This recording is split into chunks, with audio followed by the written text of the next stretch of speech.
Welcome to my channel JM મેસી Jainik math science education. આજે આપણે ધોરણ 8 વિષય ગણિતની અંદર ચેપ્ટર 8 બૈજિક પદાવલીઓ અને નિત્યસમનું સ્વ અધ્યયન પોથીનું સોલ્યુશન આજે આપણે કરવાના છે। ચેપ્ટર 8 બૈજિક પદાવલીઓ અને નિત્યસમ। પ્રશ્ન 1, યોગ્ય વિકલ્પ પસંદ કરો। પહેલો, -7 PQ અને 2 PQ નો સરવાળો કેટલો થાય? તો સરવાળો થશે 5 PQ। બીજો, x વર્ગ y વર્ગમાંથી કઈ પદાવલી બાદ કરતા -3 x નો વર્ગ y નો વર્ગ મળે છે? તો 4 x નો વર્ગ y નો વર્ગ। 3, લંબચોરસની લંબાઈ 4 AB અને પહોળાઈ 6 B નો વર્ગ હોય તો લંબચોરસનું ક્ષેત્રફળ? તો બંનેનો ગુણાકાર કરશું એટલે 4 છંગ 24 a b ની 3 ઘાત, તો જવાબ આવશે b। 6 a નો વર્ગ -7 b વત્તા 5 ab અને 2 ab નો સરવાળો કેટલો થાય?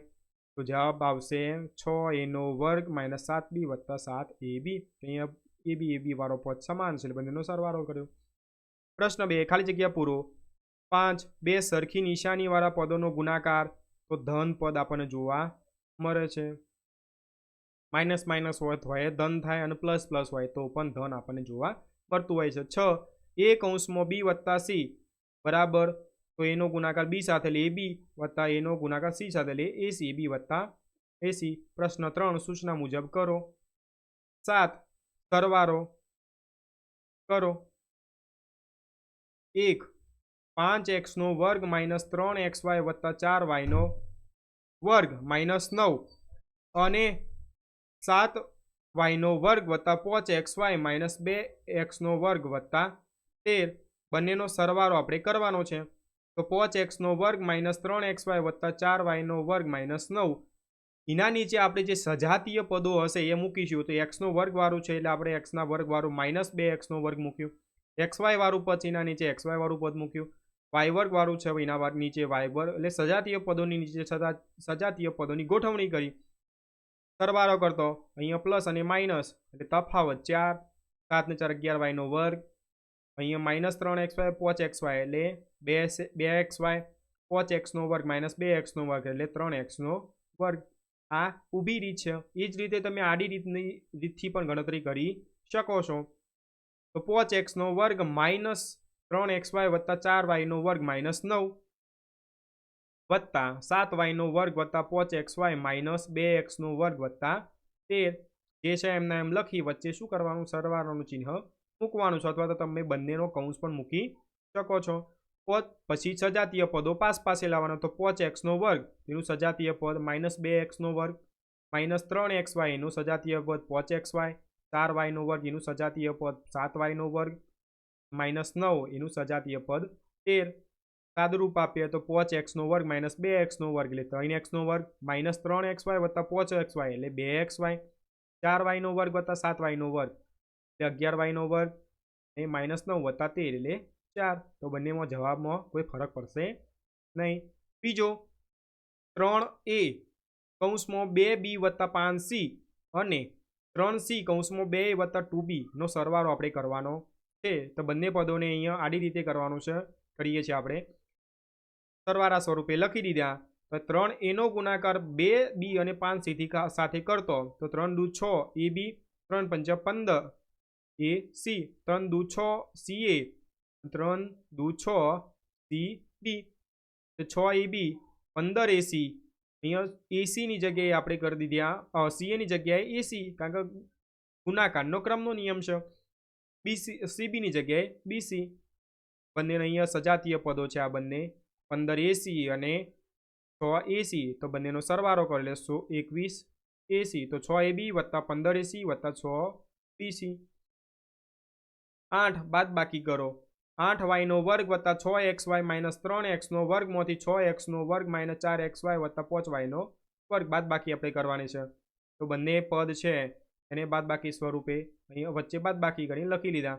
જ્યારે આ બંને કૌંસ છોડવામાં આવે એટલે આગળના જે છે 8y નો વર્ગ વત્તા 6xy -3x નો વર્ગ એમના એમ રહેશે, પાછળ જે હશે એમના બધા ચિહ્નો બદલાય। અહીંયા ધન હતો તો -6x નો વર્ગ વત્તા ઋણ હતો તો અહીંયા થઈ ગયો ધન 4xy, ધન હતો તો થઈ ગયો ઋણ 5y નો વર્ગ।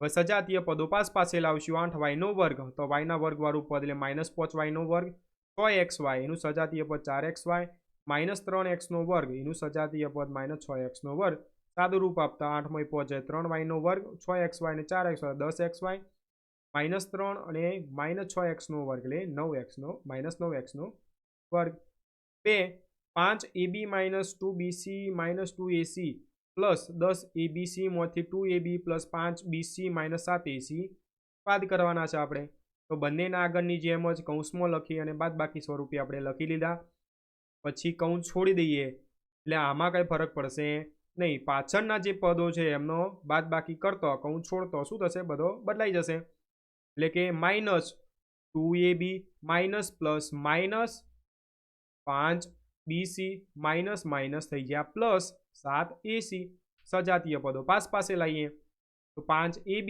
એનું સજાતીય પદ -2ab -2bc એનું સજાતીય પદ -5bc -2ac એનું સજાતીય પદ 7ac 10abc એકલું છે એમ લખ્યું ભાઈ સજાતીય પદો તો એની બાદ બાકી તો 5 માંથી 2 જોઈએ 3ab -2 અને -5bc તો બંનેનો માઇનસ એટલે સરવાળો 7bc -2ac વત્તા 7ac અહીંયા તફાવત આવશે એટલે 5ac 10abc એમના એમ આ રીતે આપણે બાદબાકી કરીશું 9 ગુણાકાર મેળવો 1 7pqr અને 5 કૌંસમાં p - q વત્તા r કૌંસ પૂરો તો અહીંયા ગુણાકાર કરીશું તો ગુણાકાર સ્વરૂપે લખી દીધા 7 નો ગુણાકાર 7pqr નો ગુણાકાર p સાથે એટલે p નો વર્ગ 7p નો વર્ગ qr માઇનસ 7p q નો વર્ગ r વત્તા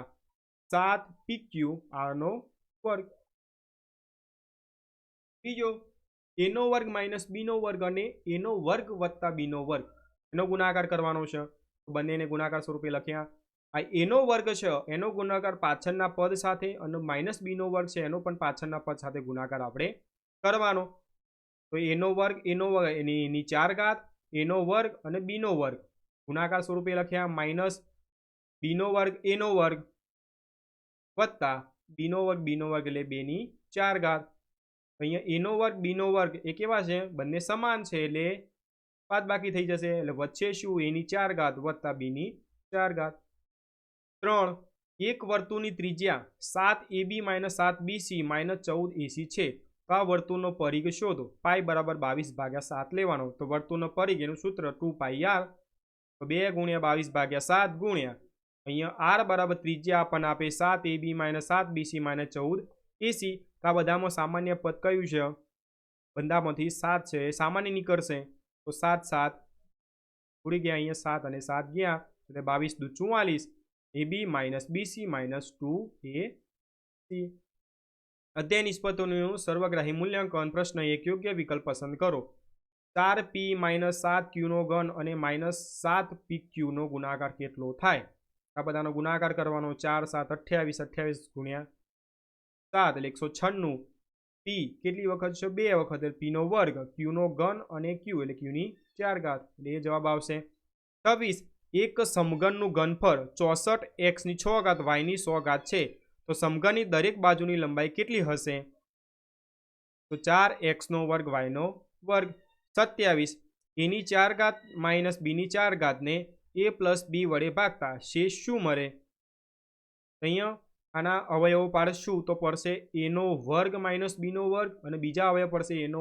વર્ગ પ્લસ b નો વર્ગ એ પ્લસનું છે એનું કંઈ થશે નહીં પણ માઇનસ છે એનો ફરીથી અવયવ પડશે a માઇનસ b ને a પ્લસ b તો અહીંયા a માઇનસ b છે એ રહેશે અને a પ્લસ b ઉડી જશે એટલે જવાબ આવશે c a માઇનસ b કૌંસમાં a નો વર્ગ પ્લસ b નો વર્ગ 28 નીચે પૈકી 21x નો વર્ગ y નો ઘન વત્તા 27x નો ઘન y નો વર્ગનો અવયવ નથી તો જવાબ આવશે 7x વત્તા 9y 29 એક ચોરસનું ક્ષેત્રફળ 4x નો વર્ગ માઇનસ 20x વત્તા 25 સેમી સ્ક્વેર આ ચોરસની લંબાઈ કેટલા સેમી થાય તો જવાબ આવશે 2x - 5 અહીંયા નિત્યસમ પરથી એનું ગણતરી કરેલી છે 30x વત્તા 1/x બરાબર 5 હોય તો x નો વર્ગ વત્તા 1/x ની વર્ગની કિંમત શું મળે તો જવાબ આવશે 23 અહીંયા 4 3x માઇનસ 4y વર્ગનું વિસ્તરણ કયું છે? તો બંનેનું વિસ્તરણ આપણે કરીશું નિત્યસમ પ્રમાણે. તો 9x વર્ગ 16y વર્ગ માઇનસ 4 તરી 12 દુ 24xy. પ્રશ્ન 2 સૂચના મુજબ ગણતરી કરો. સરવાળો કરો. 9ax વત્તા 3by minus cz minus 5by વત્તા ax વત્તા 3cz. અહીંયા પહેલું પદ એમને પદાવલી લખી દીધી. બીજી પદાવલીની અંદર સજાતીય પદો નીચે મૂકવાના. તો ax ના નીચે ax, by ના નીચે by અને cz ના નીચે cz મૂકતા. સરવાળો તો 3 પ્લસ અને માઇનસ એટલે 2cz, 3by માઇનસ 5by તો માઇનસ 2by, 9ax અને ax 10ax. આ ઊભી રીતે આપણે સરવાળો કર્યો. એ જ રીતે તમે આડી રીતે પણ સરવાળો કરી શકો છો. 3 બાદબાકી કરો. 10a વર્ગ b વર્ગ c વત્તા 4ab વર્ગ c વર્ગ વત્તા 2a વર્ગ b c વર્ગમાંથી 2ab square c square plus 4a square b square c minus 5a square b c square એ બાદ કરવાના છે. તો આપણે 10a વર્ગ b વર્ગ c વત્તા જે પહેલી પદાવલી છે એમને એમ લખી દઈએ 4ab વર્ગ c વર્ગ વત્તા 2a વર્ગ b c વર્ગ લખ્યું. એમાંથી જે બાદ કરવાના છે એ લખી દઈએ. સજાતીય પદના નીચે સજાતીય પદ મૂકવાનું. a વર્ગ b વર્ગ c એવું પદ કયું છે? તો 4 વાળું તો 4a વર્ગ b વર્ગ c, a b વર્ગ c વર્ગ એવું પદ ક્યાં છે? તો આ 2ab વર્ગ c વર્ગ અને a વર્ગ b c વર્ગ એવું પદ તો a વર્ગ b c વર્ગ માઇનસ 5 a વર્ગ b c વર્ગ. તો જ્યારે બાદ બાકી કરવાની હોય એટલે ખાસ યાદ રાખવાનું કે નીચેના જે ચિહ્નો તમારા હશે એ બદલાઈ જશે. જે આપણે આગળ આડી રીતે ગણતરી કરી એમાં આપણે જોયેલું કેમ ચિહ્નો બદલાઈ જતા હતા. તો minus minus, minus plus minus, minus plus minus અને માઇનસ માઇનસ પ્લસ થઈ જાય. હવે આ ચિહ્ન ઉપરનું છે એને આપણે ગણવાનું નથી. એટલે 5 ને 2 7 એનો વર્ગ b એનો વર્ગ વચ્ચે આવશે b c નો વર્ગ વત્તા પ્લસ અહીંયા આવશે 4 માંથી 2 કાઢીશું એટલે 2 એનો વર્ગ a b નો વર્ગ c નો વર્ગ અને અહીંયા આવશે 10 માંથી 4 જોઈએ એટલે 6 એનો વર્ગ b નો વર્ગ c. ગુણાકાર શોધો. માઇનસ 3x વર્ગ y 5x માઇનસ 4y. તો બંનેનો ગુણાકાર કરીએ તો 3 પંચા 15 x x વર્ગ અને x એટલે x નો ઘન, y minus minus minus plus 3 ચોકી 12 x વર્ગ y વર્ગ. એ રીતે પાંચમો 3x વર્ગ y વર્ગ z વર્ગ 17xyz. તો બંનેનો ગુણાકાર કરીએ તો અચળ પદોનો ગુણાકાર 17 51 x વર્ગ x x નો ઘન, y વર્ગ y એટલે y નો ઘન, z વર્ગ અને z નો ઘન. તો આજે આપણે ધોરણ 8ની અંદર વિષય ગણિતની અંદર બીજા ચેપ્ટર સ્વઅધ્યયન પોથીનું સોલ્યુશન આજે આપણે જોયું. જો વિડીયો ગમ્યો હોય તો વિડીયોને લાઈક કરજો, વિડીયોને બીજા મિત્રો સાથે શેર કરજો અને સબસ્ક્રાઇબ કરજો. જો ચેનલ પર પહેલી વાર હોય તો ચેનલને સબસ્ક્રાઇબ કરજો અને બાજુમાં રહેલ બેલ આઇકોનને ઓલ પર સેટ કરજો જેથી નવા આવનાર વિડીયોનું નોટિફિકેશન તમને મળતા રહે. Thanks for watching.